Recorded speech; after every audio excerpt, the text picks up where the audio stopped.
In 1976, when Mao died, China was a poor country, largely isolated from the rest of the world. A quarter century of communism had failed to bring prosperity to the Chinese people.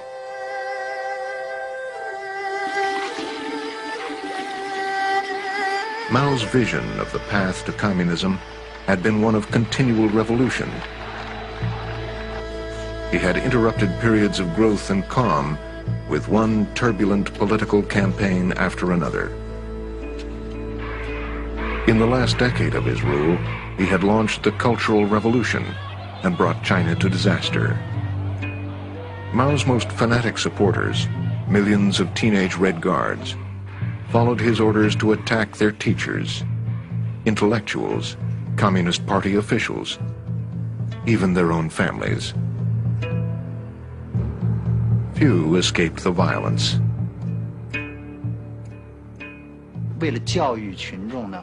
To educate the masses, people who were going to be executed were put on public display and tortured. It felt like a ritual sacrifice.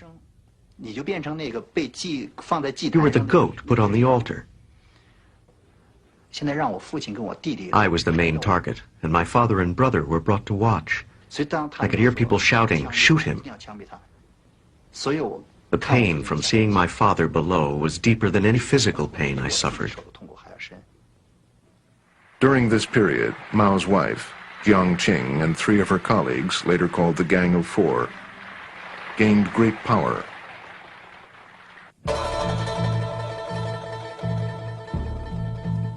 They pushed the Cultural Revolution to its most brutal extremes.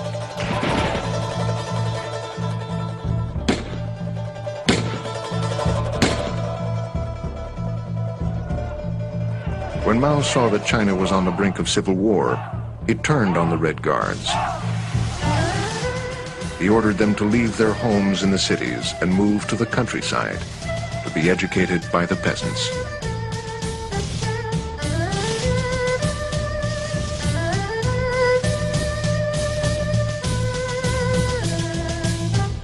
These young people became known as sent-down youth.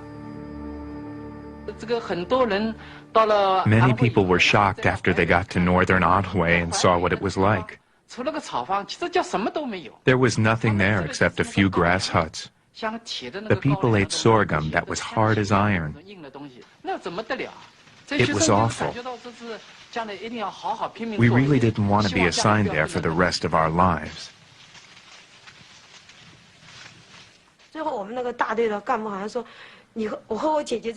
Once a brigade official said to me, "Both you and your sister are staying here. Stop dreaming about leaving the countryside." I couldn't sleep the whole night after hearing him. I cried and cried as if I had gone mad. Millions of young people lost years of education and family life laboring in the countryside.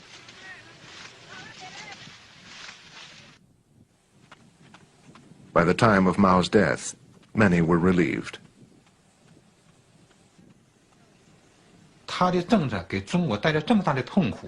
His policies had brought so much suffering and catastrophe to China. So I thought that Mao's time was finally over, and it was high time. The unknown Hua Guofeng was Mao's official successor, but his position was far from secure. Mao's widow, Jiang Qing, together with her allies, posed the most immediate threat to his power.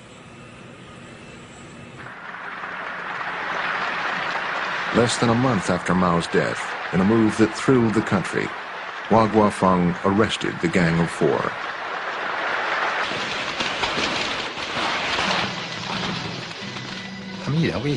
People hated them very much. It was only because they had Mao's favor and protection that they reached such high positions. After Mao's death, they lost power. There is a saying in Chinese, when the big tree falls down, all the monkeys run away.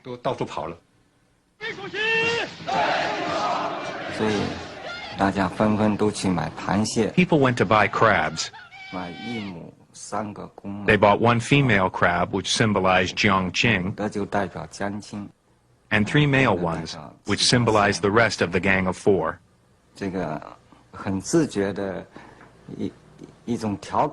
Everyone was joking around like that. Every family went to the store and bought 4 crabs, which they tied up and held on a string.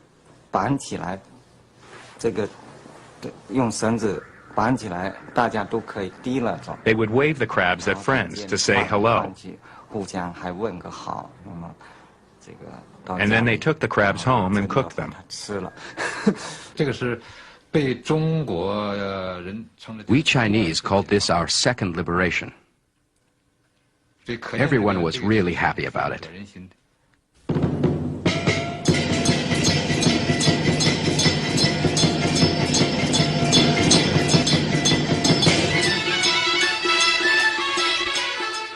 With his immediate rivals disposed of, Hua Guofeng worked to strengthen his position. I saw Hua Guofeng several times at meetings. The impression he gave me was that he was doing his best to imitate Mao Zedong, like the way he walked and the way he talked.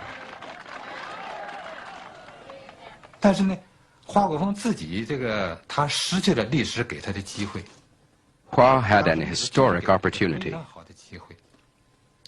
but unfortunately he didn't seize it. Soon after he arrested the Gang of 4 in October, I was informed of his instructions that every word by Mao must be followed. It was the same old way of talking. I saw an editorial in the Beijing Daily, which had a line that really amazed me. We must obey Chairman Hua the way we did Chairman Mao. And we must love Chairman Hua the way we love Chairman Mao. I was so shocked that I started shouting, how can they write stuff like this? A colleague poked me with his pen and said, stop. Chairman Hua himself approved this editorial. I never had much hope for him after that. Hua Guofeng soon faced another powerful rival, the tough, resilient Deng Xiaoping. At 72 years old, Deng was a veteran revolutionary, one who put economic prosperity before socialist purity. For this, he had twice been purged by Mao. Of course he believed in socialism, but he didn't think socialism was dogma. He had a famous saying, "It doesn't matter if the cat is black or white," he said, "as long as it catches mice." He encouraged everyone to concentrate on results, to see if what they were doing was good for the country. Deng was a pragmatist, but he also believed in the absolute authority of the Communist Party. Without it, he thought, China would splinter apart and slip into chaos.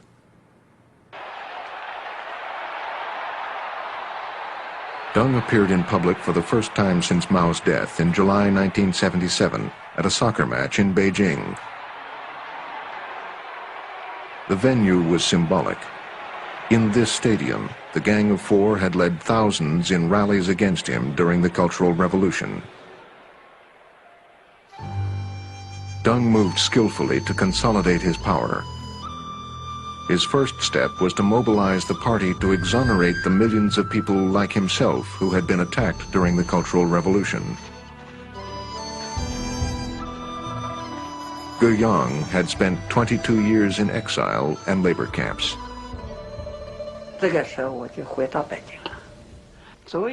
When I returned to Beijing, they told us the charges had been made in error.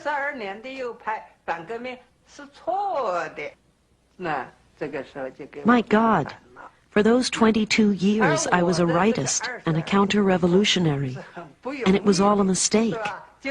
Those 22 years were really hard, but I started a new life.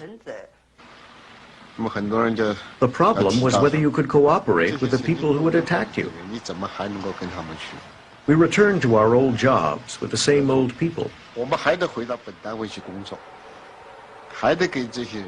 Society had to go on. We could still work for many years. So I agreed to take back my old job.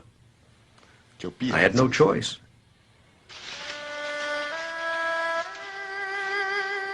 Throughout China, the scars of Mao's rule ran deep. The children of his revolution, especially the sent-down youth, were a generation unlike any other. Shaped by the traumas of the Cultural Revolution and their years in the countryside, they began to return home.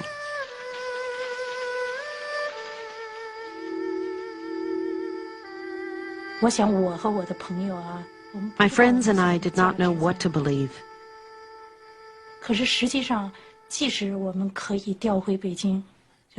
Even if we could come back to Beijing, and in fact I was transferred to Beijing in 1979 after 2 years of great efforts, but even if we could return and find jobs, we still felt we had been wronged, that something had been taken away from us. When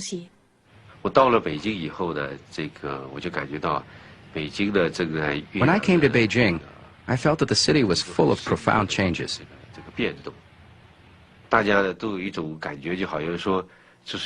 felt that something historically significant was going to happen.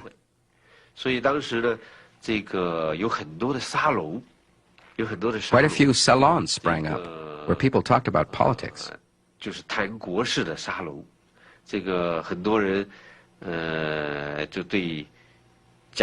Everyone was having big debates about where the country was going.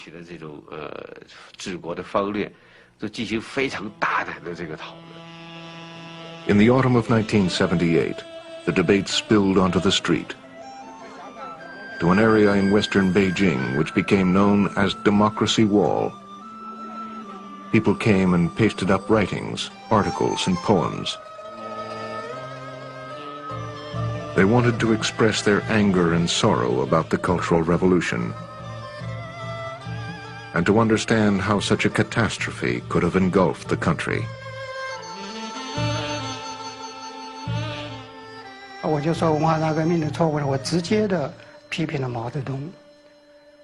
I examined the Cultural Revolution and criticized Mao Zedong directly. This was not party line. I said that Mao did not launch the Cultural Revolution because he made a mistake, but because he was an evil man. I think it was the first time anybody had ever said anything like that about Mao. My speech caused quite a stir. On November 27, 1978, the People's Daily reported that Deng supported the movement. "We have no intention of denying the right of the people to express their views by putting up wall posters," he was quoted. Deng's words fueled the movement. One of the most outspoken activists was a young electrician and son of a party official, Wei Jingsheng. "The leaders of our nation must be informed that we want to take our destiny into our own hands," he wrote boldly. "Democracy, freedom, and happiness are the only goals of modernization." It was in this heady atmosphere that the Chinese Communist Party met in December 1978. Behind the ritual facade, Deng Xiaoping ousted Hua Guofeng.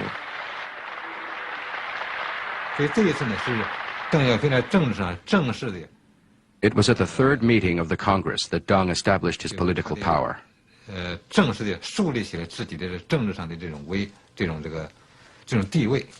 Although he was still a vice chairman, his voice became the party's voice, and his policies were accepted by the whole party.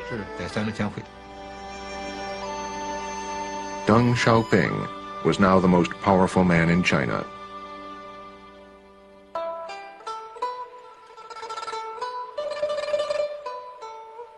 In 1978, the Chinese people lived in almost total isolation from the outside world.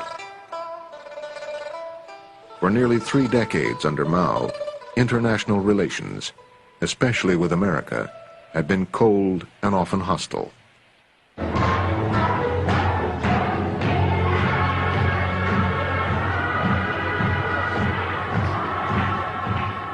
Now, China and the U.S. were eager to move forward. At the end of 1978, Americans partied with their Chinese colleagues in a relaxed atmosphere not seen for decades.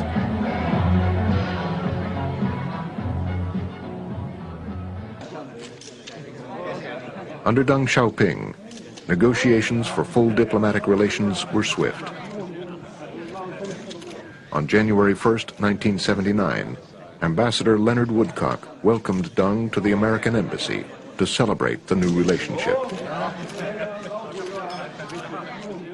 This had been a long desire on the part of the Chinese to affect normal relations with the United States, so that Deng Xiaoping had made this a major item of his program.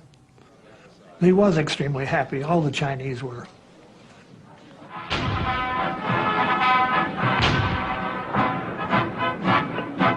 At the end of January, Deng Xiaoping made an official visit to America. 我们将同美国政府领导人和国家朋友共同探讨发展两国在政治、经济、科技、文化各个领域的交流和合作问题。 Deng was the first Chinese leader ever to visit the U.S.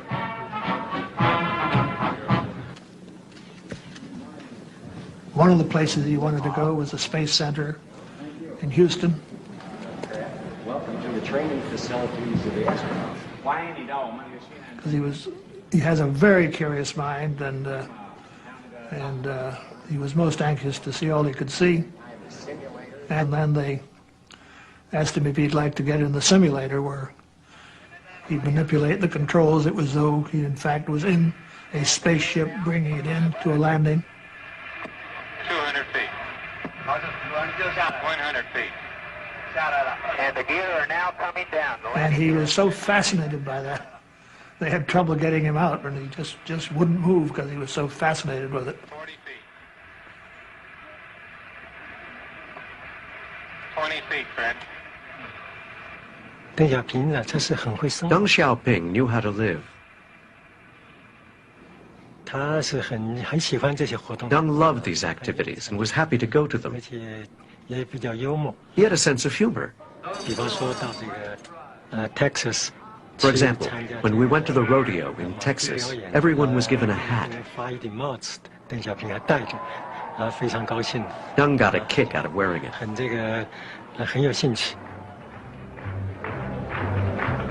Before he made the trip, the Chinese apparently had an inquiry from our State Department, what kind of food should he be served?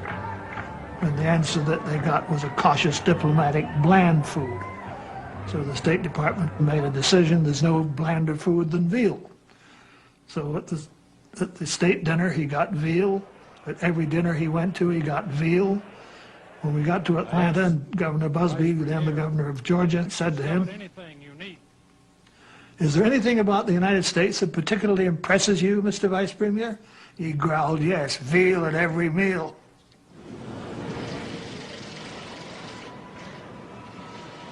Throughout his trip, Deng discussed his ambitious plans to modernize China and make it part of the world economy. One senior American official said everyone who met Deng was amazed at the boldness and sweep of his vision.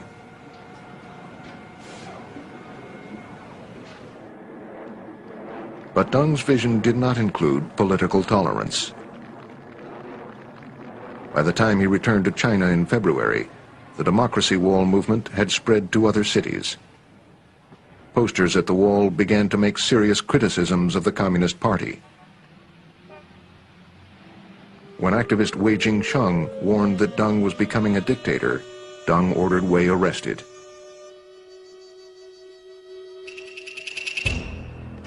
In a show trial lasting just one day, Wei was accused of counter-revolution. His outspokenness earned him Deng's personal enmity and a harsh sentence of 15 years in prison.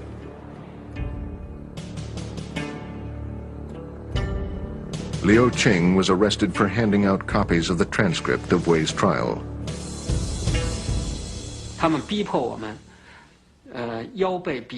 They forced us to sit up straight on small stools. Only after hours in the same position were we allowed to stand up and quickly go to the bathroom.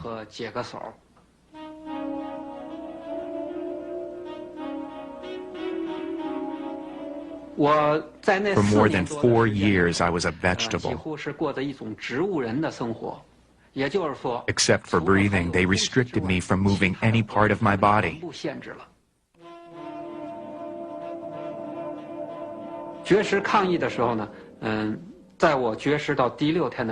So I decided to go on a hunger strike. On the 6th day, they force-fed me. They strapped me to a chair while more than 10 people held me down.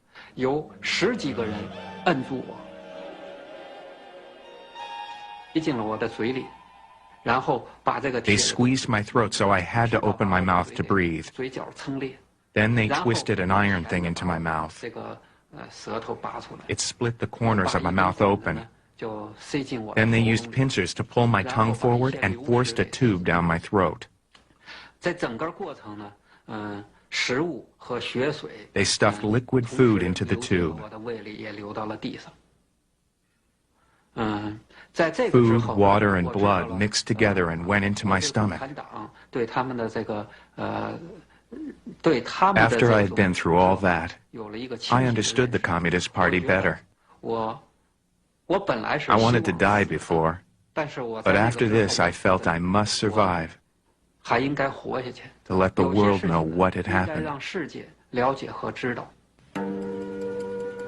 The posters were torn down and their writers intimidated. The journals which had briefly flourished were shut down.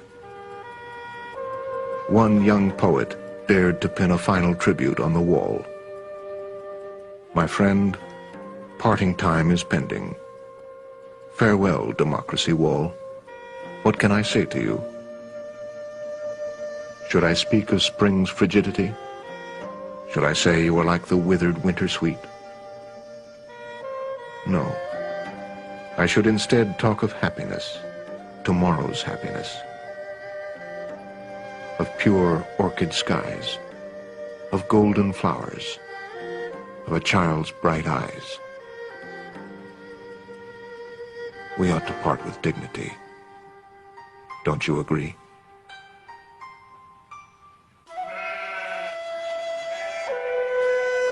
For the vast majority of Chinese, the aspirations of the Democracy Wall activists seemed remote. Most people lived in the countryside and were concerned with more basic needs.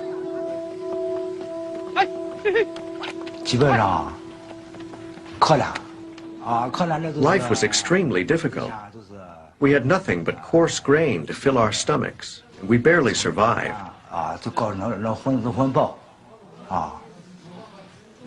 With a family of 10, you had to work hard.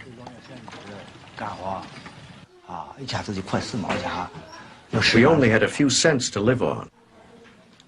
I mean, that was really hard.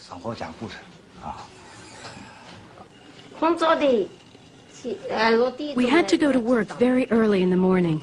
We had to work for 2 hours on an empty stomach. We ate less than half a pound of rice a day. The men hoed the land while women pulled up the seedlings for transplanting. Everybody had to work. You wouldn't get anything to eat if you didn't. Life was so miserable. Peasants led regimented lives in large communes. There was little incentive to work harder. Even in a crisis, Most of their harvest had to be given to the government. In 1978, there was a devastating drought in Anhui province in central China.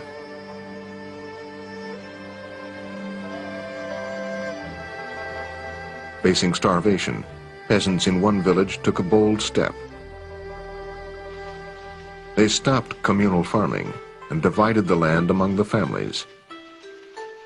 Each household worked with new initiative. For after giving their grain quota to the state, they would keep the surplus crop. The farmers knew that people had done this in the past and gone to jail for it. They promised to look after the families of anyone who got into trouble. And they signed an agreement with their fingertips dipped in blood.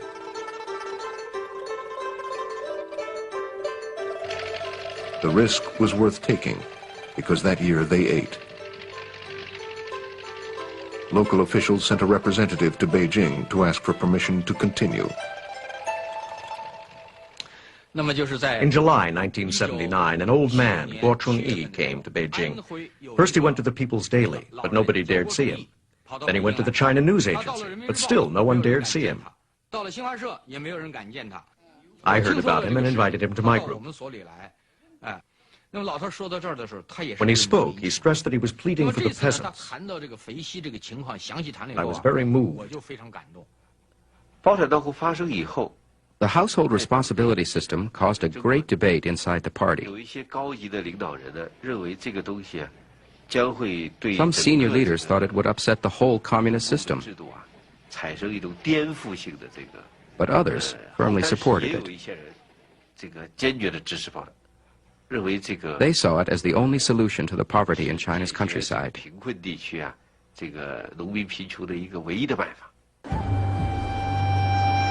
In a monumental decision, Deng's government decided to allow the household responsibility system.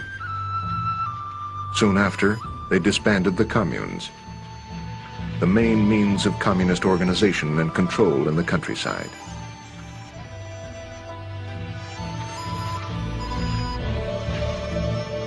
In villages around the country, like Shenjiali, many were confused by this dramatic change.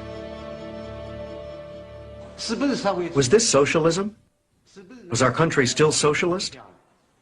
Was it capitalism? That's what I wondered. What I was afraid of was there were not enough laborers in my family. My 3 children didn't know how to farm. I was the only one who worked. Anyway, it was useless to object. It was the government's policy. It was policy. If folks were against it, it was no use, right? Policy is policy. Under the new system, village after village produced bumper harvests. For centuries, the Chinese people had lived on the edge, facing one famine after another. Now, the average family had enough to eat. At that time, there was a popular saying among the peasants, Mao Zedong gave us liberation, and Deng Xiaoping has given us food.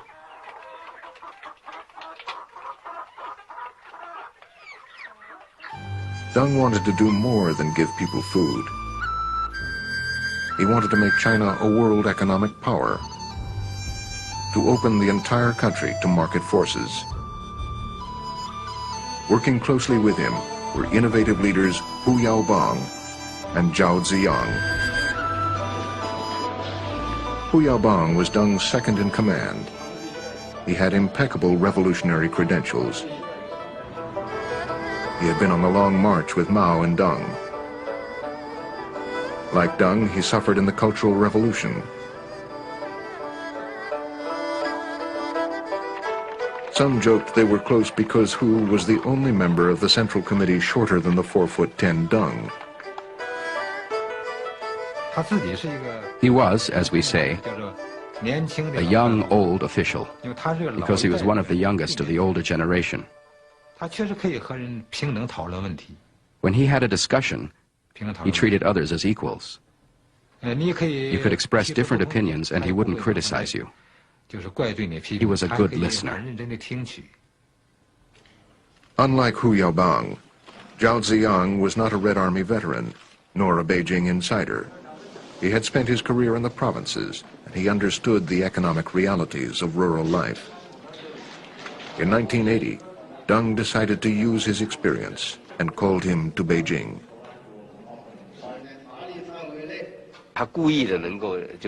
He tried to make you less nervous. He dressed casually, wearing cotton jackets and cotton shoes.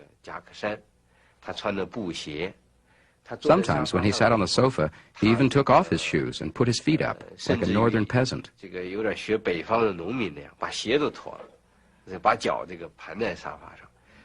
did this to make you feel closer to him, so you would tell him what you really thought. As Zhao and Hu Yaobang worked to reform the economy, they faced opposition from conservative members of the party, who believed the reforms threatened communism itself. In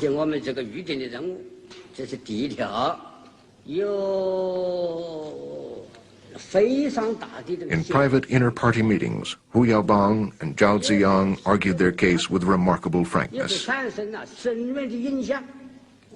不管是社会主义国家、各国的党，这个资本主义的国家都是要利润的，不是讲今年的改革这么高和明年的改革这么高，它是要决定我们国家，就是中国这个社会主义经济或者社会主义经济的体制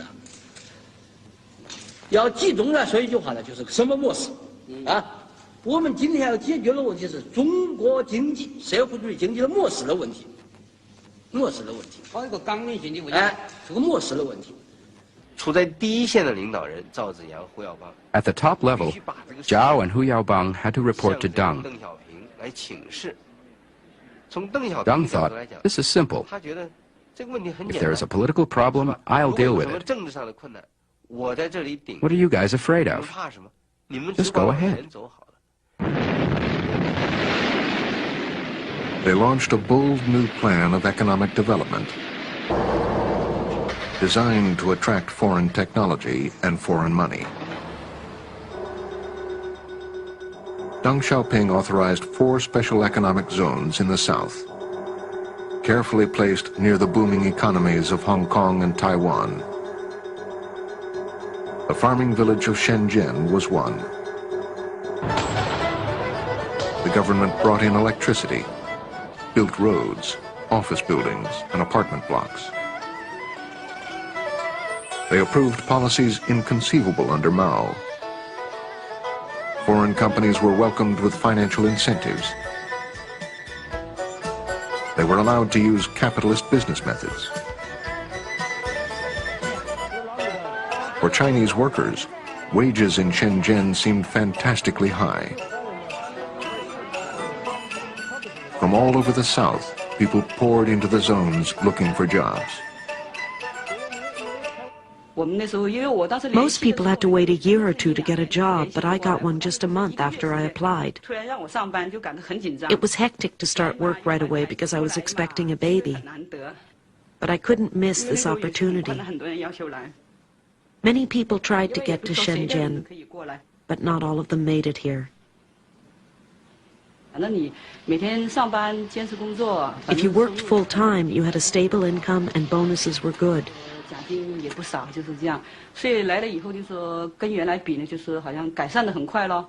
Living standards went up. For example, we got a television and then we bought a color one to replace the black and white.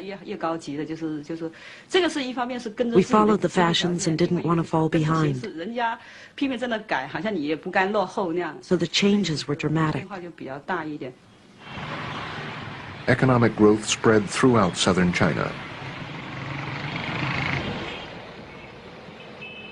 In the early 1980s, most foreign investors were from nearby Hong Kong and Taiwan, where millions of Chinese had fled communist rule.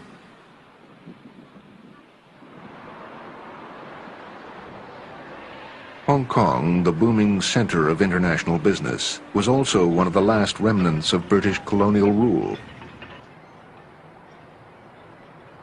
At the end of the 19th century, the British had forced the Chinese to lease them most of Hong Kong's territory for 99 years. In the early 1980s, investors began to worry about what would happen when the lease expired in 1997. British Prime Minister Margaret Thatcher went to Beijing in 1982 to negotiate with Deng Xiaoping.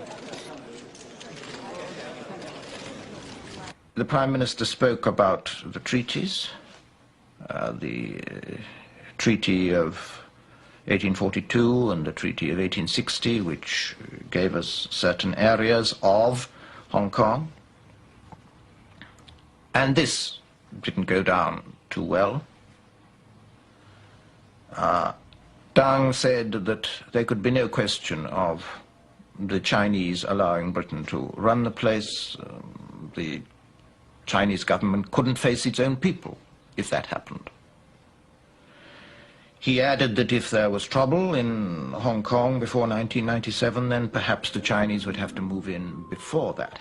And that provoked very heated exchanges. I remember during the meeting, one senior official said, "This is Iron Lady meeting Iron Man."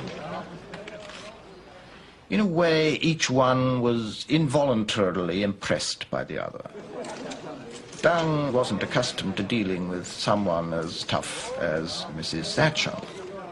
And she, for her part, was certainly daunted by him, because he was someone from a quite alien political experience. You realize that that was the end of the line when Deng had spoken. That was it. There was no appeal. He exuded authority.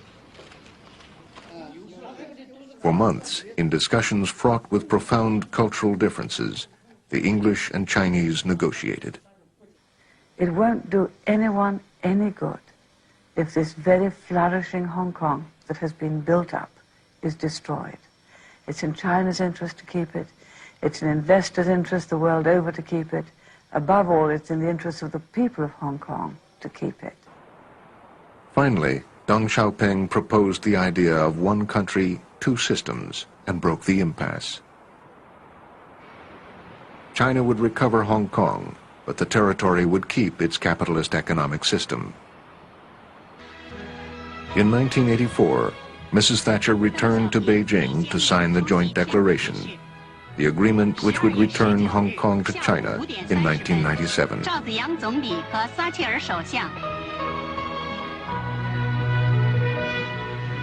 The champagne glasses clinked and the cameras rolled and many nice things were said. And they reflected a mood of goodwill, genuine goodwill. The Chinese, I'm sure, felt great pride in having ensured the recovery of this bit of national territory. And Deng particularly would feel it because he was doing something that even Mao couldn't do or didn't do.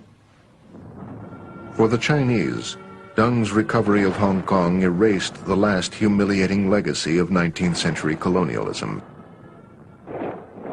And it signaled China's growing power as a major player on the world stage.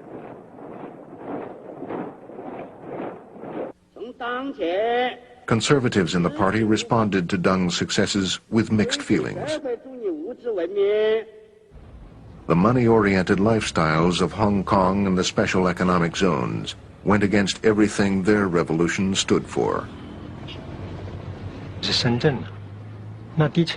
Shenzhen really was different from inland areas. The young people there just wanted to get rich. They didn't care at all about the future of the country. Beijing sent people to make speeches about socialist values,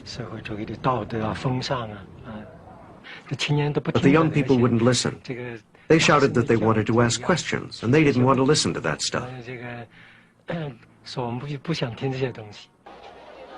As social controls loosened, people moved around more freely. Smuggling, profiteering, prostitution, and pornography all reappeared. Hardliners blamed the rise in crime on Deng's reforms and decadent foreign influences.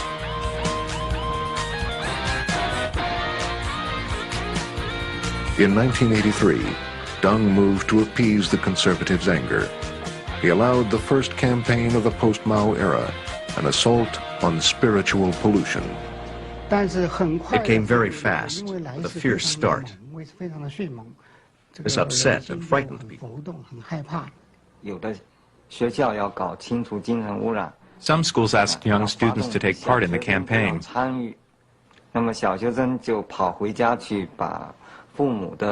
Those students ran home to grab their parents' wedding photos, their mother's lipsticks or perfumes, and gave them to their teachers, saying they had spiritual pollution at home.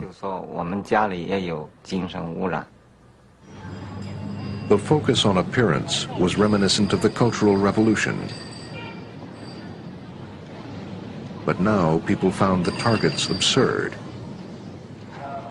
There were inspections in some army units. One soldier was discovered with a book with a picture of a foreign woman in a very low-cut dress. This picture was confiscated as spiritual pollution. But later, when people looked at it more closely, they realized it was Karl Marx's wife. There were a lot of stories like this. I think that people in the north took it more seriously than most of us in Guangdong. Maybe that reflects the difference between the north and south. Northerners thought, oh, you people in Guangdong, living near Hong Kong, you've been under foreign influences. Even though many Chinese did not take the campaign seriously, it frightened foreign investors. Hu Yaobang and Zhao Ziyang sensed the problem. So they issued a few instructions. For example, the movement was not to be carried out in the countryside, so it wasn't. Then they said there wasn't any spiritual pollution in the economic sphere, so it wasn't carried out there either.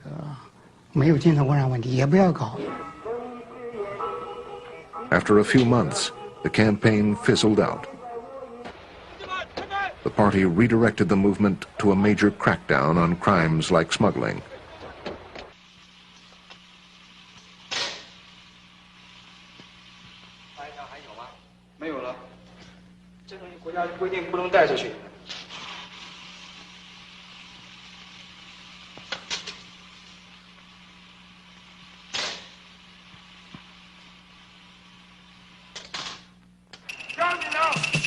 Thousands of criminals were arrested, quickly tried, and executed.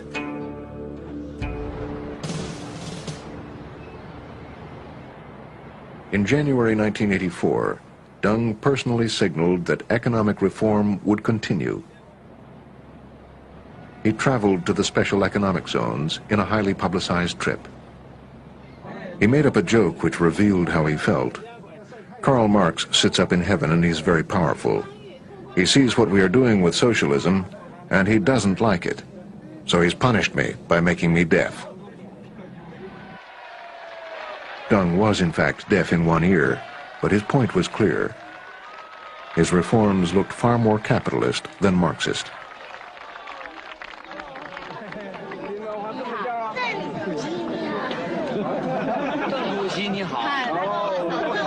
In a move that would transform China's coast, the government opened most of it to foreign investment.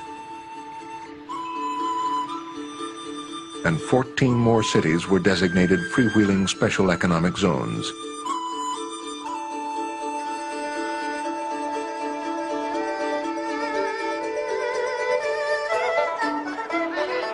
Outside the cities, China's peasants were better off than they had ever been.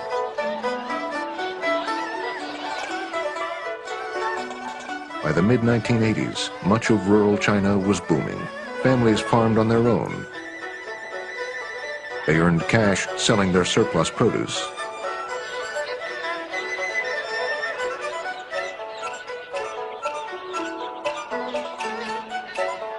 In towns throughout China, markets reappeared for the first time in decades.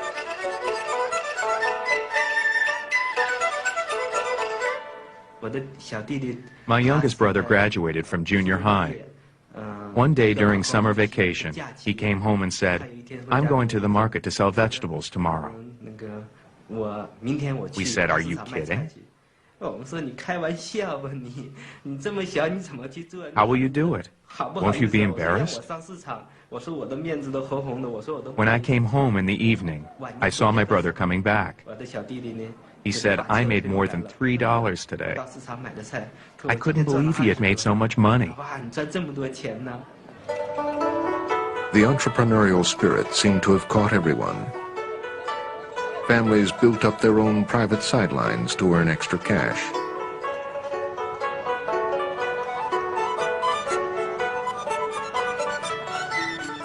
In villages like this one in Anhui, which had faced starvation only 5 years earlier, even party officials became businessmen.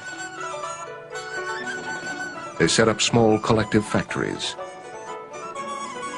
They made simple goods, bricks, pots, shoes, and matches, which had been in short supply for decades. The local government asked me about making lamps, if I had the courage to start a new venture. I said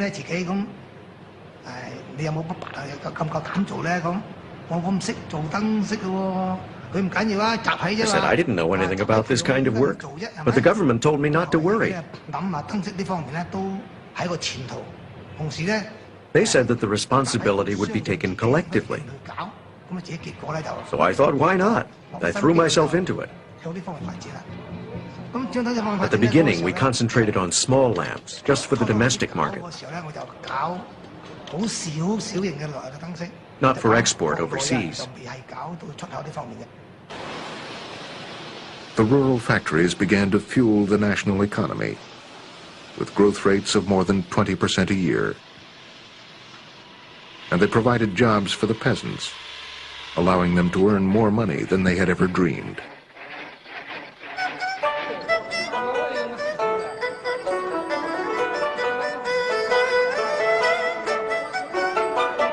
People spent it equipping their houses with televisions, electric fans, and refrigerators, luxuries unthinkable under Mao.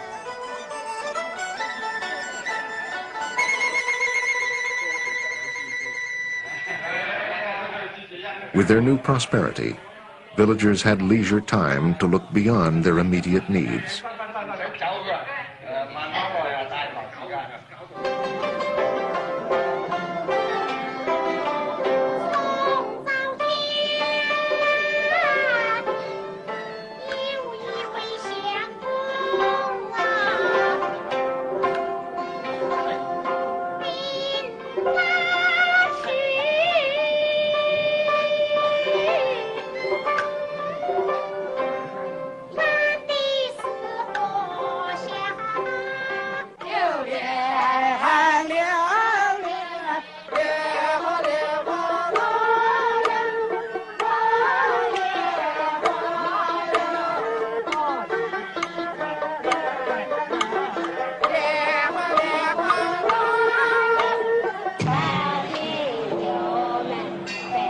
They returned to traditional religious practices, long banned under Mao Zedong.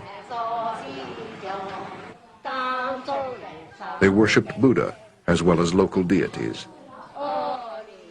In Shenjiali, villagers prayed to the Old Father God. We always believed in him. Even during the Cultural Revolution, people secretly believed in him. When Chairman Mao was alive, his horoscope was very powerful and the gods did not dare come out. Then, because Mao died, Buddha and the gods came back.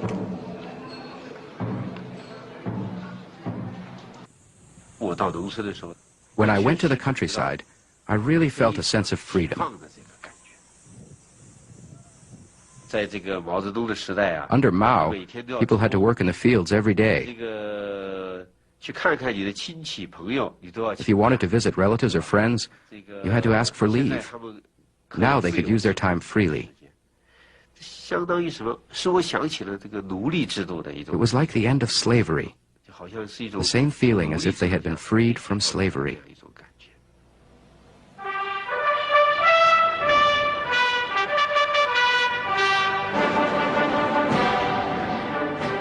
In October 1984, the Communist Party celebrated its 35th year in power.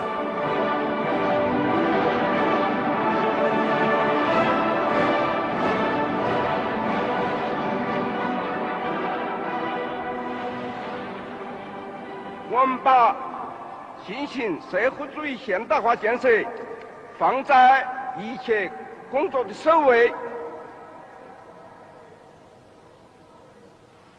我们的经济获得了空前的蓬勃发展，其他工作也都得到了公认的成就。今天，全国人民无不感到兴奋和自豪。The scene was really moving. I think this was when he was the most popular. His prestige was at its height. Everyone was very happy and wanted him to strengthen his leadership of China.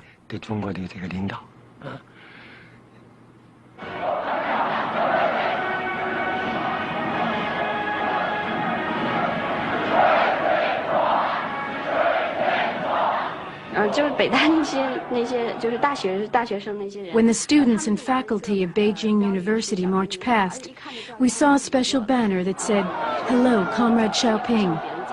It was obvious that they had made it spontaneously. And they were not marching in a very formal way like the others. They were trying to express their affection for Deng Xiaoping. They had great hope in him. They hoped he would lead China on the road to glory and prosperity.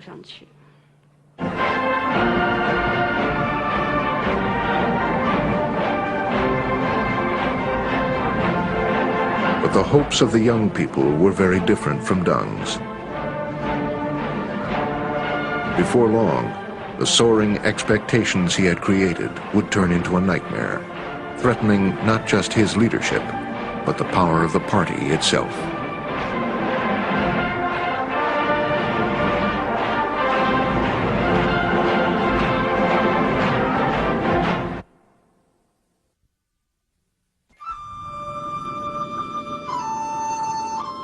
We now continue with part 2 of Born Under the Red Flag.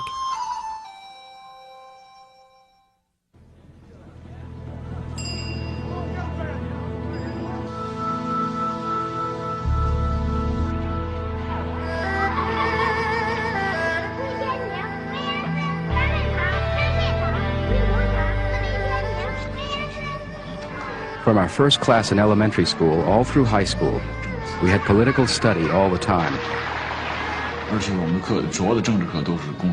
The subject was always communism. Our brains were flooded red. We were young and didn't even realize how we were being molded into a certain kind of person. In 1985, I first heard rock music, and I knew immediately that it was my kind of music.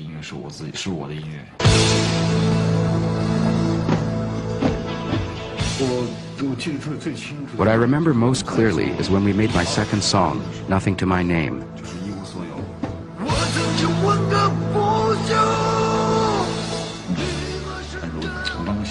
When I finished it, I realized the doors had suddenly opened for me.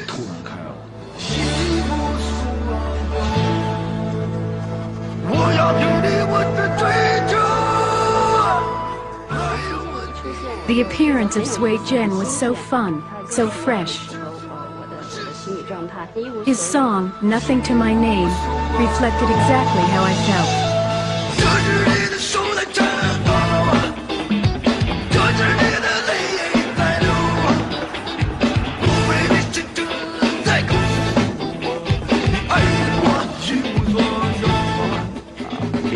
We really liked this song.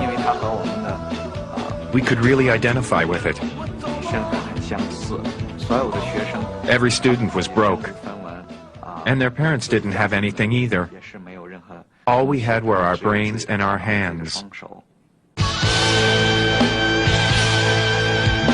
In China, the 1980s was a decade of constant change and flux. The generations born under the red flag began to question the meaning of communism.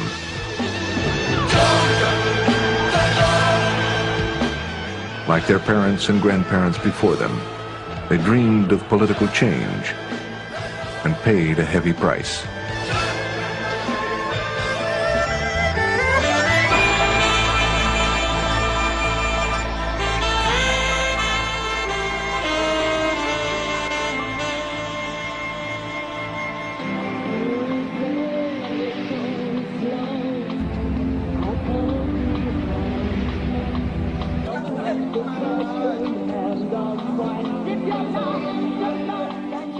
Cui Jian's huge popularity as China's first rock star coincided with a growing enthusiasm for Western music and culture, and a dramatic new flowering of Chinese art and literature. I started Beijing University in 1985. I ran right into what we called cultural fever. People my age were the most affected by it. My whole way of thinking, even my personality, was greatly influenced. 文化热对我们的影响呢，就成了实际上每一个个人都可以根据他自己的经历呀。This cultural fever helped people make choices based on their personal experience. This individualism, this spirit of openness gave me self-confidence. I realized I was capable of doing things for myself. The most significant change for me was a shift of focus, from the political to the personal, to the humanity of people's lives. We began to ask questions about the meaning of life. In Hefei in central China, Fang Lijie was vice president of the University of Science and Technology. I encourage my students to think and study freely. We tried to create an environment that cultivated knowledge and qualified people, not a place that trained docile tools of the party.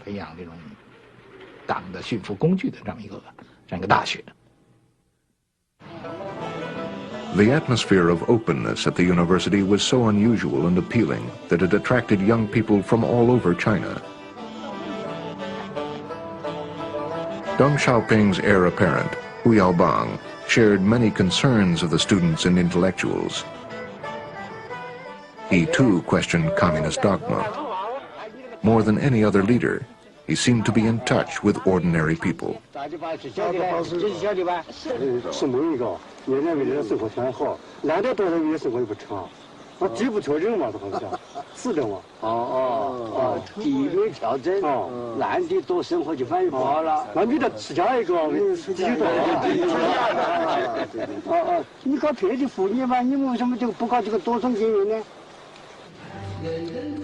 In 1986, Hu Yaobang, with Deng's support, worked to initiate political change. They wanted the oldest members of the Central Committee to retire and to loosen party controls in many areas of life.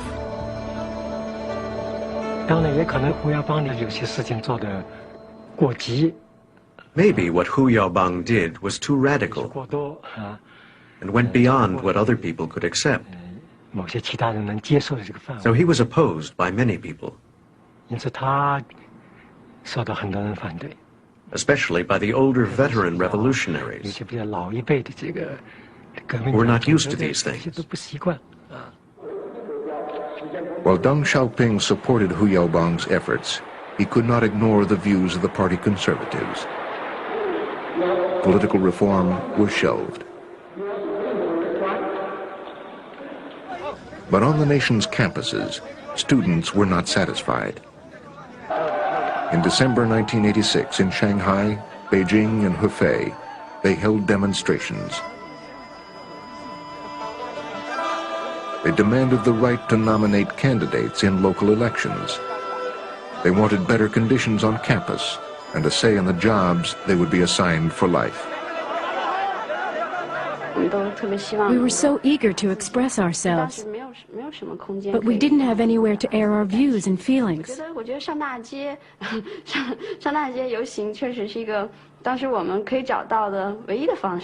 I felt that taking to the streets was the only way we could find to let people know, to let the Central Committee know what we felt.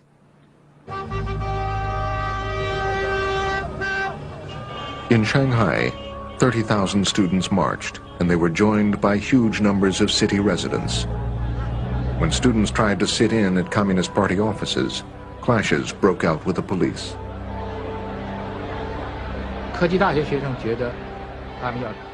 My students thought that they should support the students in Shanghai.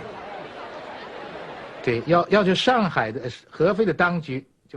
demanded that our provincial government condemn the Shanghai authorities for beating the students.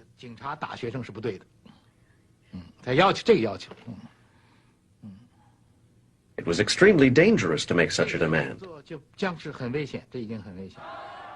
Deng, like almost every leader, viewed demonstrations as an unacceptable threat to the party's leadership. The government banned all further demonstrations. The Anhui Provincial Party Committee warned us that there was one last chance to avoid trouble. I was not sure I could convince so many students who were extremely excited to withdraw. I remember my last words. I have said all that I have to say. You should go back to school. Now go. To my surprise, all the students stood up. It was unbelievable, but they all left the square. I had succeeded. I was very happy. By the end of December, students around the country returned to class, but not in Beijing. On January 1st, 1987, students defied orders to remain on campus.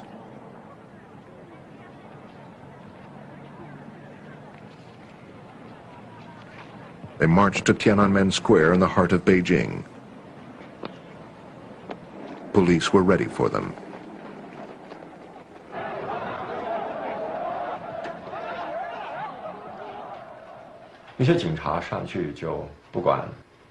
The police began to club the students at random. I saw 2 students knocked down and kicked by the police. They kicked their heads. After that, 2 policemen grabbed their feet and dragged them to police vans in the square.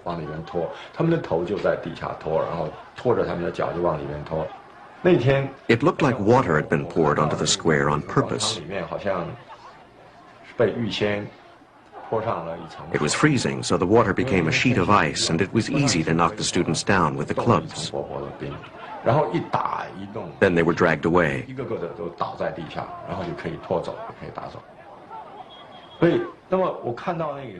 That was the first time in my life I saw a confrontation between police and civilians.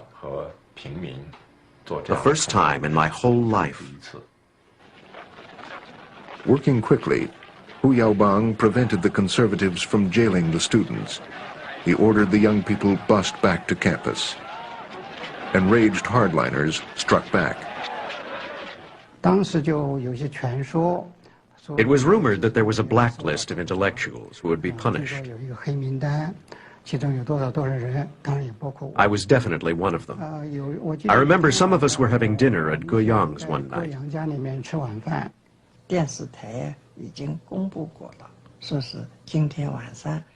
CCTV had announced there would be important news at 7 o'clock, but they did not say what. So we watched TV during dinner and heard the news flash from the government. They announced that Hu Yaobang had been ousted. The conservatives forced Hu Yaobang out, blaming him for weak leadership and for not crushing intellectual dissent. When we heard the news, we felt that it was all over. We were in shock and realized that we wouldn't be able to turn to him for protection anymore. We were doomed. Then the hardliners went after intellectuals who had questioned the party. I wanted to leave the party before they ordered me out. I did not want to belong to that kind of party. But I was angry. I felt it was unfair. Fang Lijie had persuaded his students to return to campus. Still, he was expelled from the Communist Party, and he was fired from his job. I had worked at the University of Science and Technology for 28 years. I was really close to the students and teachers. Of course, I was really sad. I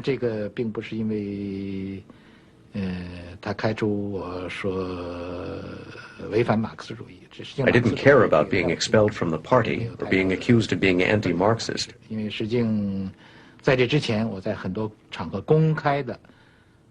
fact, I'd said publicly many times that Marxism was out of date. Hundreds of students found that their futures were ruined. At the time, they guaranteed they would not punish the students who joined in the activities. But when those students were assigned jobs, they used all kinds of excuses to send them to very remote places. We knew what was going on. They were all top students. The authorities assigned them that way to retaliate, because they couldn't stand those students.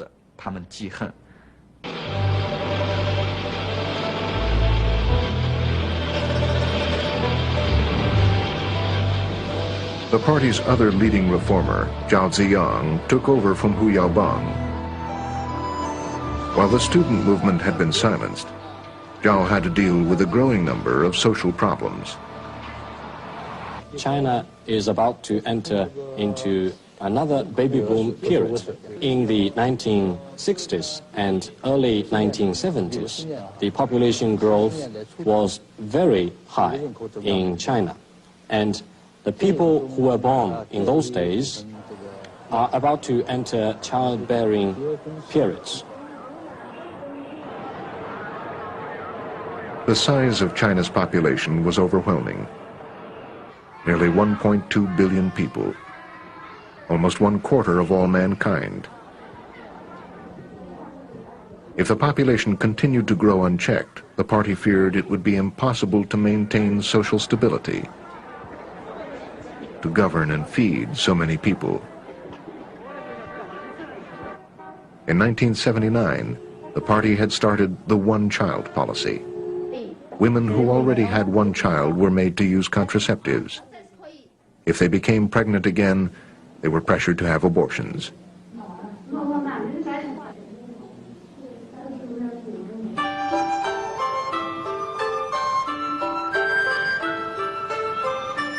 But throughout rural China, the policies met resistance. In villages like this one in northwest Shanxi province, people traditionally wanted large families.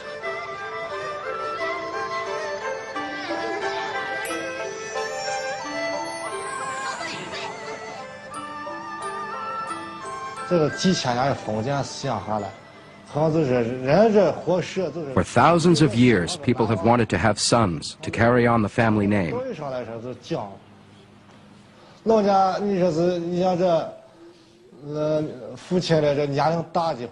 For instance, when a man grows old, he won't be able to support himself if he doesn't have a son. We have several cases like this in this village. Old people in their 70s or 80s become helpless without sons. Chen Ku's mother enforced family planning in their village. At first, the policy was not so strict. Later, they started to control even the second child. They used tractors to take women to the hospital to get their tubes tied. The local police did this. The villagers became really enraged and extremely uncooperative about family planning. Since they were furious with the policy, they vented their anger on the person who carried it out. They took their rage out on my family, on my mother.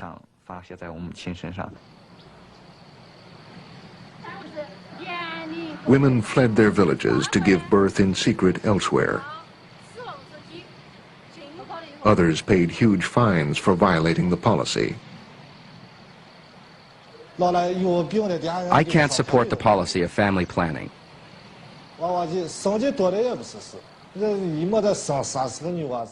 Of course, people can't afford to have too many children. When you have 3 or 4 girls, your burden becomes too heavy. Some families in the village have to have 3 or 4 girls before they finally get a boy. If you have a girl, you can't just get rid of her.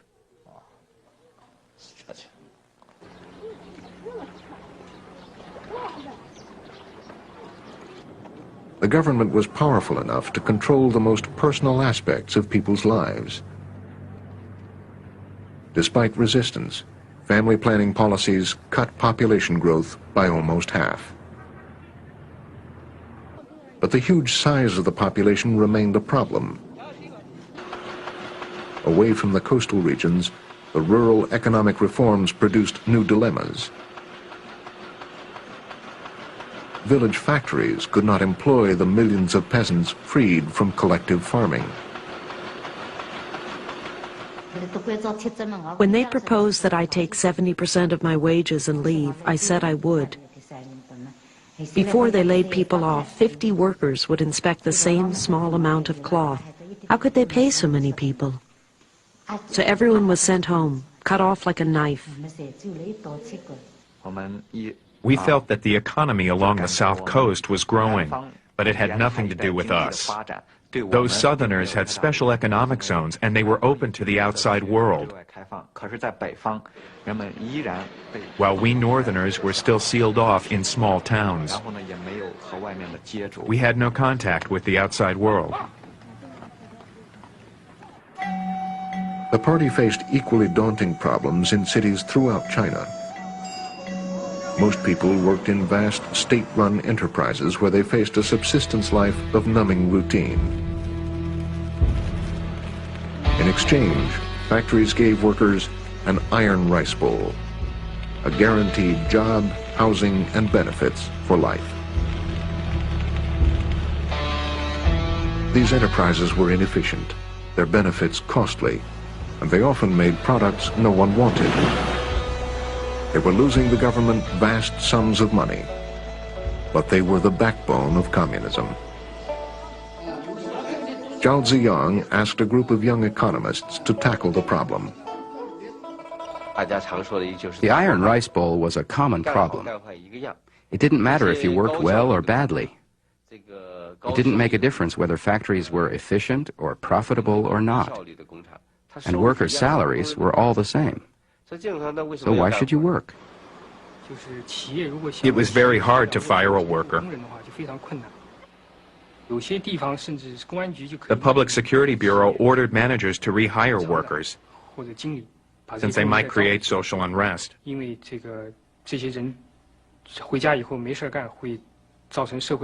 Some people who lost their jobs even went to their boss's home and said, "I have nothing to eat. You still have food, so I am eating with you."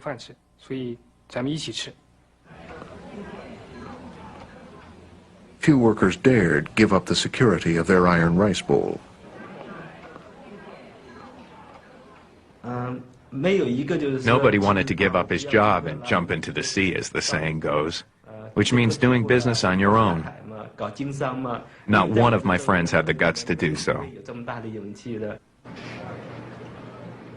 By 1988, workers were growing nervous as they saw inflation eat into their fixed wages. And they grew angry as they saw government officials use their connections to make fortunes. From the families of top party leaders to local village officials, corruption riddled society.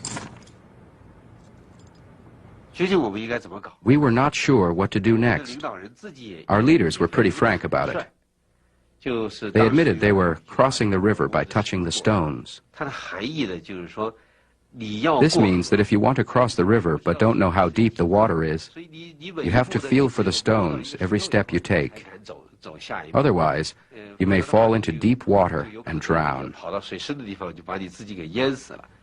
The leaders of the Central Committee started to say that we needed to experiment, that this was the first stage of socialism and that mistakes were inevitable.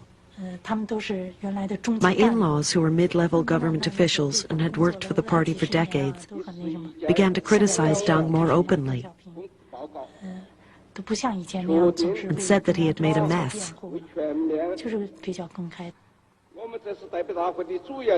But in the communist system, people had no way to make their voices heard. In the spring of 1989, a chance came. Hu Yaobang, the popular leader ousted 2 years earlier, suffered a heart attack.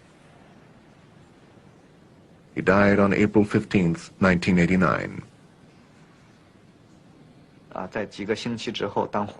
Hu Yaobang passed away, this anger which had been suppressed exploded. All of a sudden, overnight, the campus was full of big posters. In the days following his death, students in Beijing flocked spontaneously to Tiananmen Square to pay tribute to Hu Yaobang. They seized the occasion to make political demands for freedom of speech, for the right to form student unions, and for an end to government corruption. The official memorial service for Hu Yaobang was on April 22nd in the Great Hall of the People.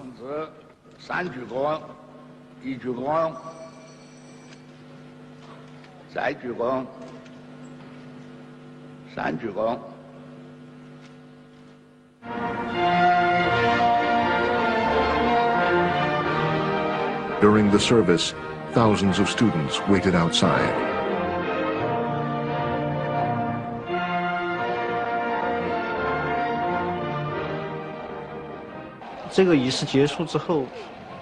When the service in the Great Hall of the People ended, everybody was very hesitant. If we just went home, it would have felt as if we hadn't expressed our feelings.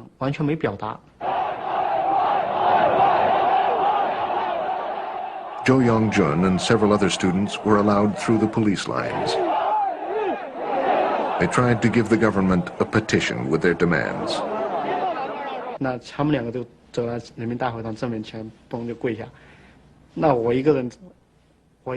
The other two went up to the front of the Great Hall of the People and knelt. All I could do was follow them and kneel, but I only knelt on one knee. I felt humiliated. All kinds of feelings welled up in my heart. I stood there and cried silently. My tears were running down non-stop. The young men waited on their knees for nearly an hour. No official came to receive them.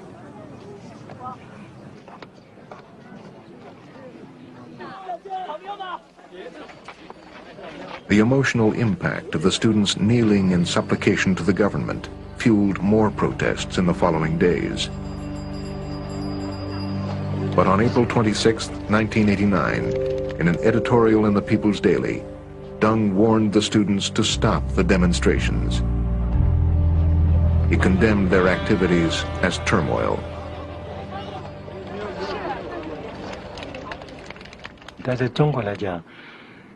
The People's Daily is the mouthpiece of the Chinese Communist Party. This editorial represented the view of the Central Committee, the views of the leaders. That's why this kind of editorial gets so much attention in China. It's just like the party giving orders to the whole country.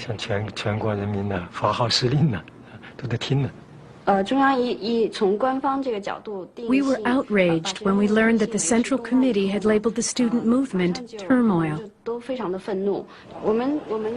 We had gone to the streets only to express our feelings. We all wished the best for our country. We never wanted to bring down the government. For the first time since the founding of the People's Republic of China, the people refused to be intimidated by an official condemnation. The next day, a line of students 4 miles long marched to Tiananmen Square.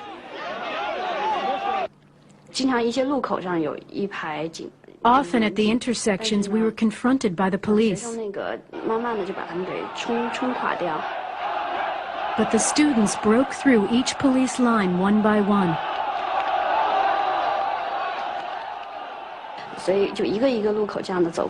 We marched through all the intersections just like that.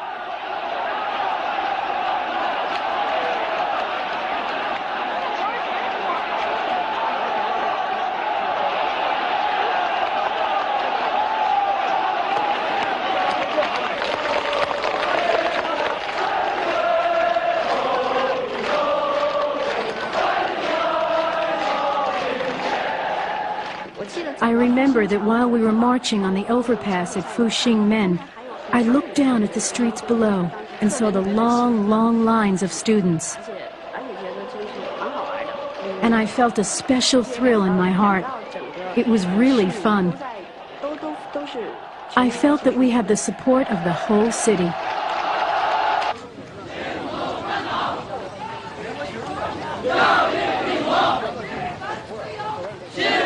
On May 13th, a few hundred radical students donned white headbands and marched to Tiananmen.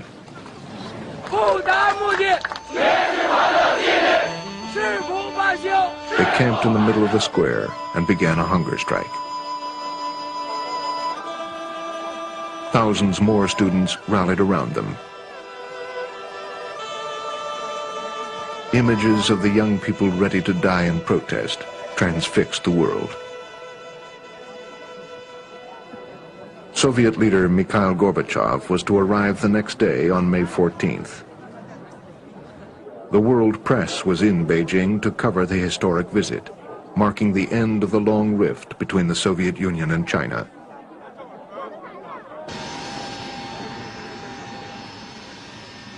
The summit turned into a terrible humiliation for Deng Xiaoping. Welcoming ceremonies for Gorbachev were held at the airport instead of in Tiananmen Square. What should have been a triumph for Deng was completely overshadowed by the thousands outside who were now calling for his resignation. The crisis escalated as students all over the country marched in support of the movement in Beijing.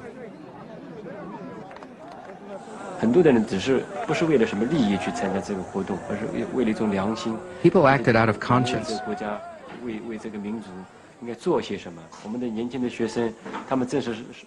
They wanted to do something for the country. The students were in their prime, but they were risking their lives on a hunger strike.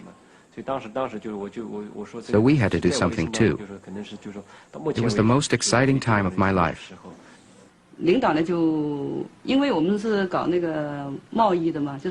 Our boss didn't want us to stop working. He was suspicious of the movement.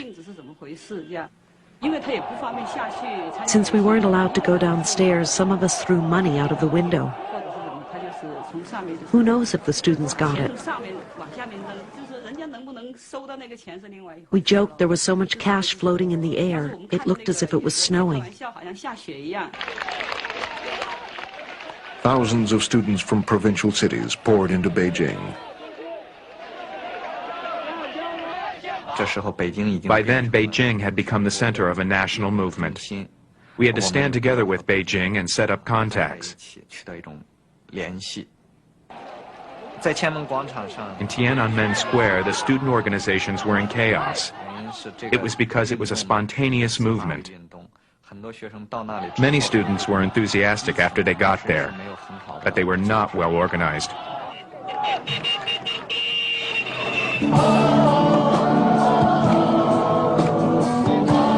Tiananmen Square became a world unto itself. Beijingers had never seen anything like it.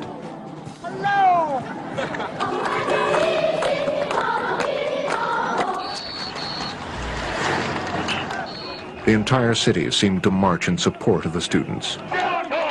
Workers from steel mills, teachers, doctors, housewives, even the staff of the Communist Party's official newspaper, the People's Daily.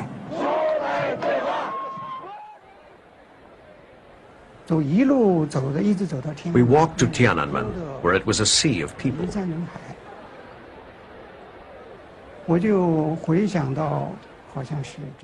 I remembered how I had joined the demonstrations in the late 1940s, but that was under the rule of the nationalists. The slogan we shouted back then was, "We want freedom and democracy."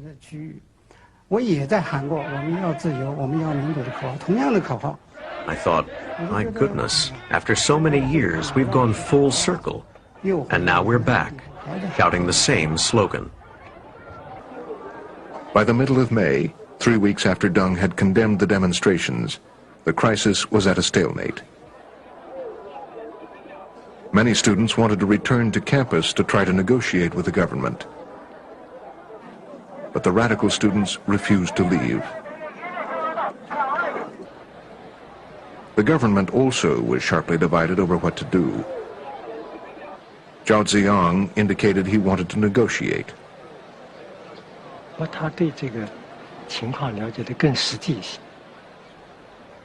He was more informed about the situation.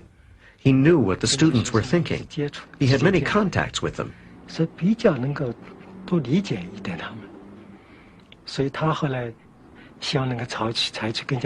That was why he hoped that there would be a moderate way to convince the students and to get better results.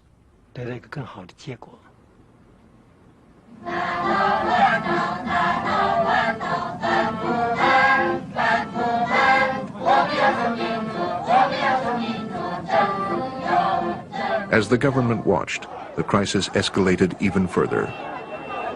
Workers began to make their own demands, forming labor unions and holding their own demonstrations in the square.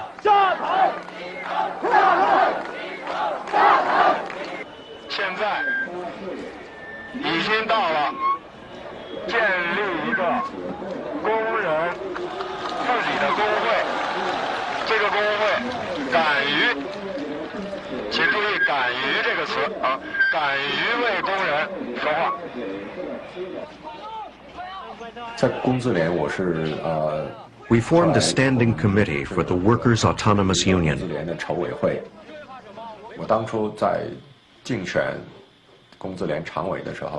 When we ran to be on the committee, I said, "We're not electing someone to a position, or a right, or a status. We're selecting who will have the longest prison terms, or who will be shot dead first. That will probably be the result of our election."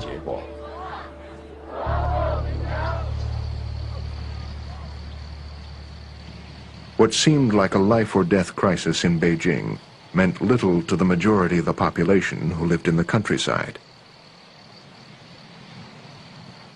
In the middle of the protests, Shen Weirong returned to his village for family reasons.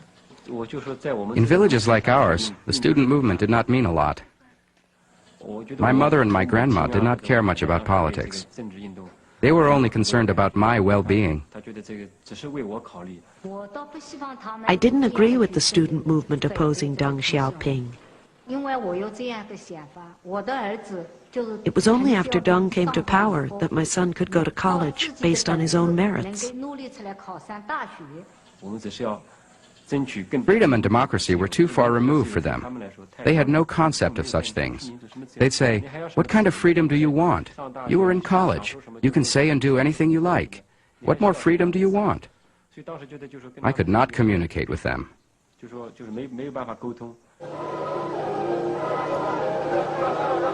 By May 18th, the hunger strikers had been without food for 5 days.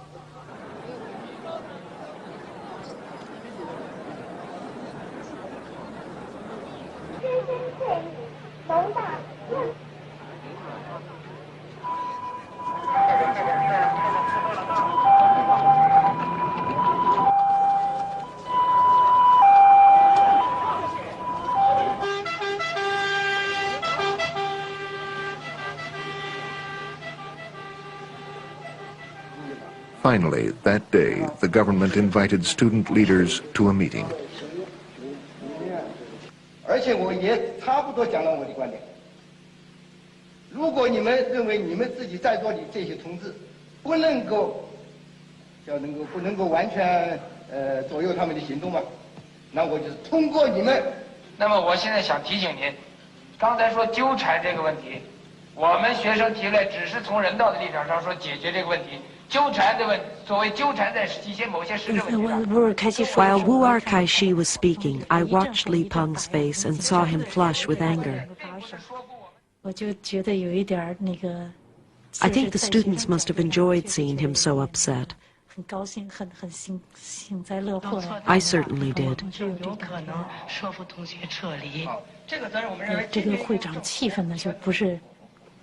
The atmosphere at the meeting changed. This was not a dialogue, but a serious confrontation. Neither the students nor the government would back down.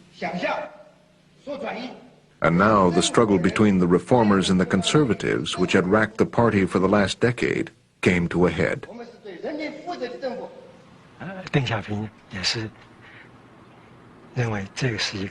Deng Xiaoping continued to believe it was turmoil. Since it was turmoil, it was completely bad, and there was nothing good about it. Just hours after the meeting, reformer Zhao Ziyang came to the square. With tears in his eyes, he apologized for not having been able to resolve the crisis. This was Zhao Ziyang's last public appearance. The hardliners stripped him of his posts and banned him from public life.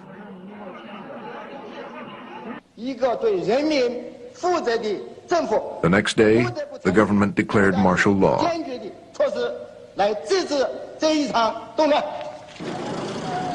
The students called off the hunger strike. As troops tried to enter the city, the people of Beijing blocked their way.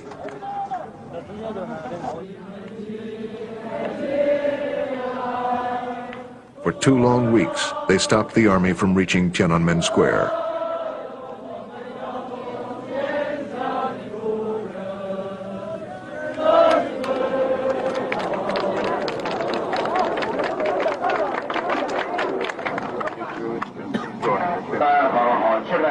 But on June 3rd, the situation changed. Students heard that troops were forcing their way through the crowds to the square.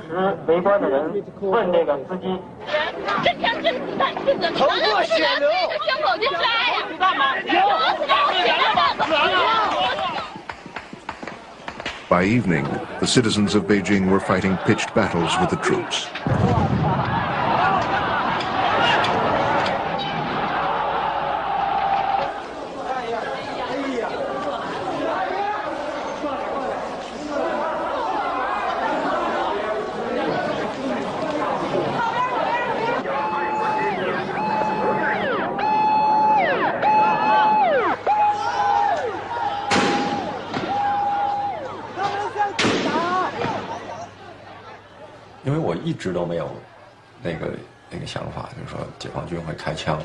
I never imagined the PLA would open fire.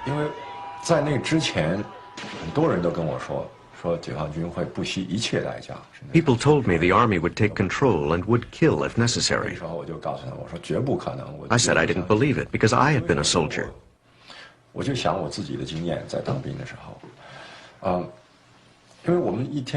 During our political study sessions, the major lesson was that the job of the PLA was to serve the people.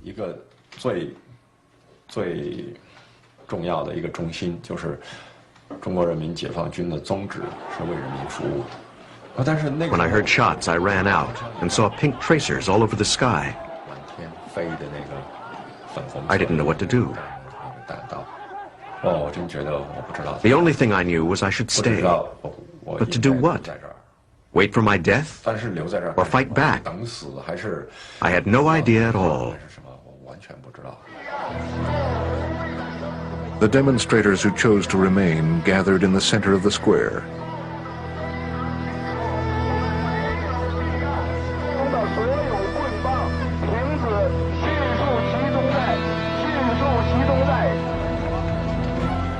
By early morning, the troops had surrounded them. The soldiers, their helmets were shiny, and their bayonets gave off a cold light under the lamps. We had to retreat. We linked arms to make a solid line to march out, with a flag at the front. As we were leaving, bullets whistled past us in the air. The sound of shooting was very intense. From behind, the tanks raced to scatter us, but they couldn't. So some people at the rear were crushed to death. The people at the back told those at the front to hurry, but they couldn't go faster than the tanks. There were screams from behind us, the sound of terror. My heart was filled with grief, but I didn't shed a single tear. I was numb. I just grit my teeth in rage.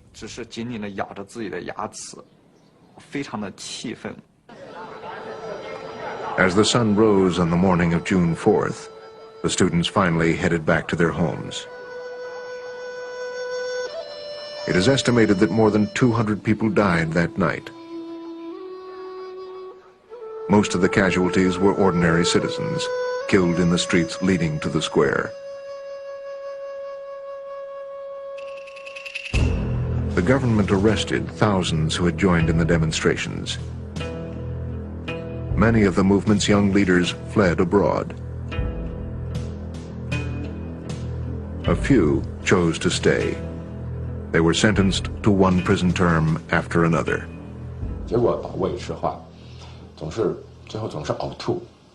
I had stomach pains. They said I was faking it.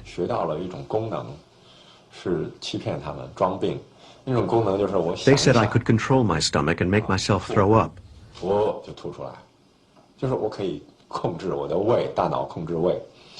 I said, "You've got to be kidding."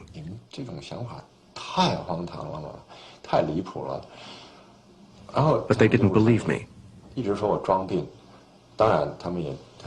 They hated me for not cooperating with them. I was furious. I said, "Okay, I don't need help anymore." I want you to watch me kill myself. Then I started to hit my head on the wall. I shouted, "The Chinese are so pathetic." Those who can hear me, just remember what I'm saying. I will never be Chinese in my next life. Don't be Chinese. It is too horrible to be Chinese, too sad. As the world watched, horrified, foreign governments condemned the crackdown.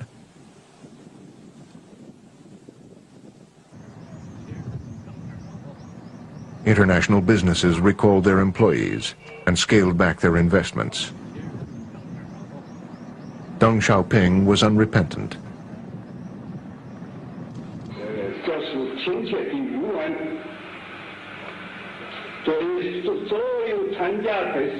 On June 26th, Chinese television showed him congratulating the army for a job well done.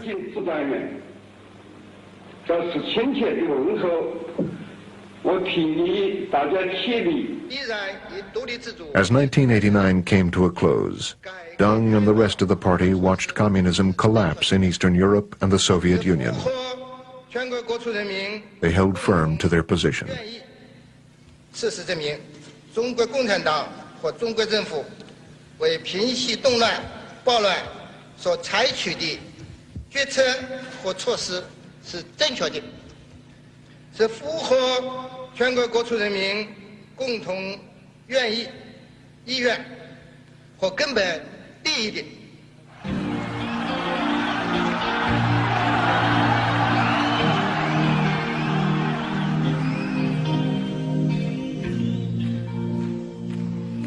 天时地久一般苦，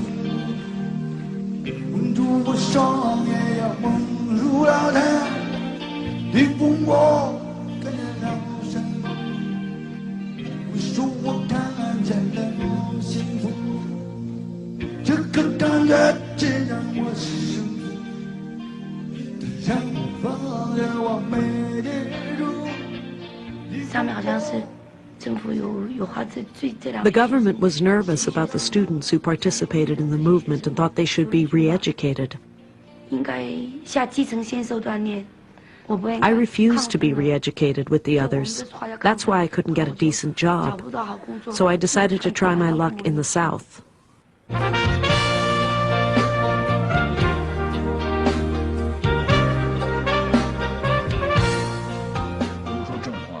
Politics is too dangerous, because it won't just destroy your ideals, it will eat up your soul and ruin your life.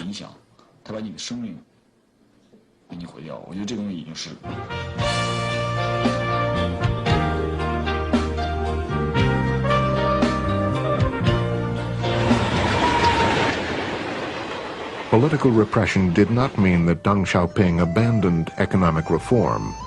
On the contrary, in the early 1990s, he launched China into its most spectacular period of economic growth. In January 1992, Deng visited the thriving economic zone of Shenzhen and called on the entire nation to copy its example. Communism will not be saved by rhetoric, he said, but by improving people's living standards. His words were soon translated into policy. A few months later, Deng's third heir apparent, Jiang Zemin, addressed the 14th Party Congress. 社会主义的改革开放和现代化建设要搞得更好更快，精神文明建设必须紧紧围绕经济建设这个中心，为经济建设和改革开放提供强大的精神动力和智力支持。 The policy worked. Lured by the promise of China's vast market, foreign investors returned. Companies from America, Taiwan, Japan, and Europe scrambled for Chinese contracts.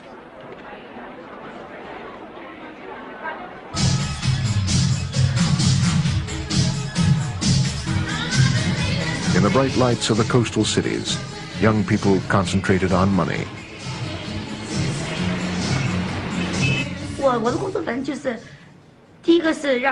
My job is to organize the girls and to supply them to clients who want them.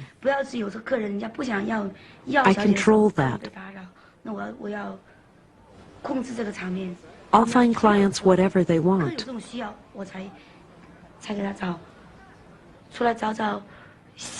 Most men just settle for some quick sex. The good thing about my job is the money. It's always exhilarating for me to count it.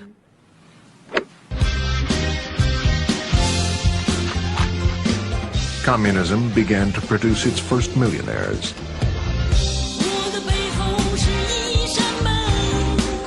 The country's economy soared.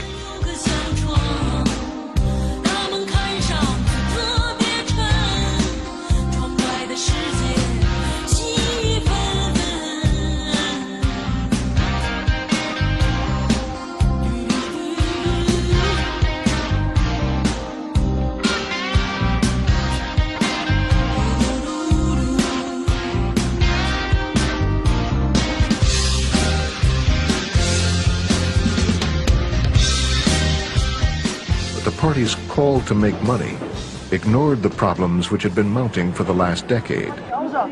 At least 100 million peasants roamed the land searching for work. In China's vast interior, people watched the new prosperity pass them by. Foreign companies did not invest far inland. Village factories could not pay their workers.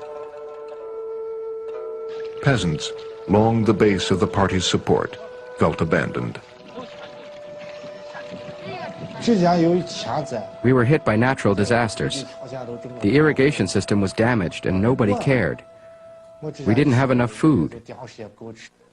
When people don't have enough food, they naturally become discontented with society.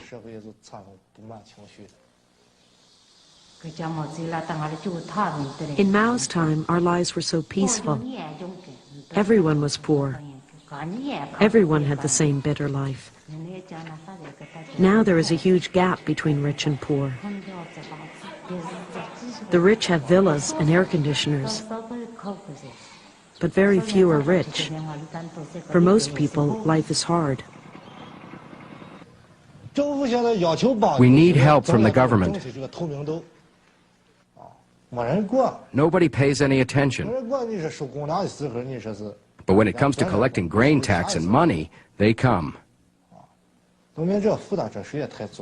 The peasant's burden is really too heavy.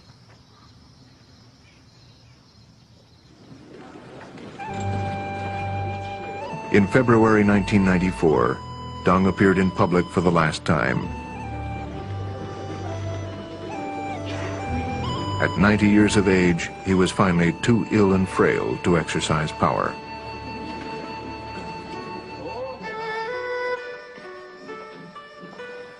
Deng Xiaoping was the last of the generation of men and women who founded China's Communist Party, who fought the revolution and unified the country. We believed the Communist Party would make China a democratic country. A Communist Party government would be honest and clean. I dedicated my life, all my energy, to the cause.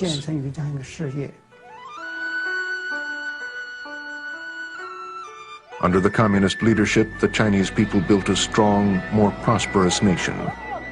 The cost was high. Millions paid the price of failed ideals,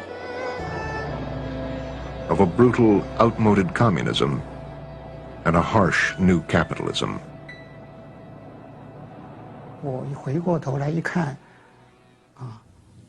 40 years later, looking back, I feel very sad. I have such an intense sense of loss. Where is the goal we've been striving for all these years? My best years are gone, lost, just like that. It's very sad, but I won't give up. Perhaps I still feel like a young man. I still want to fight for our goal.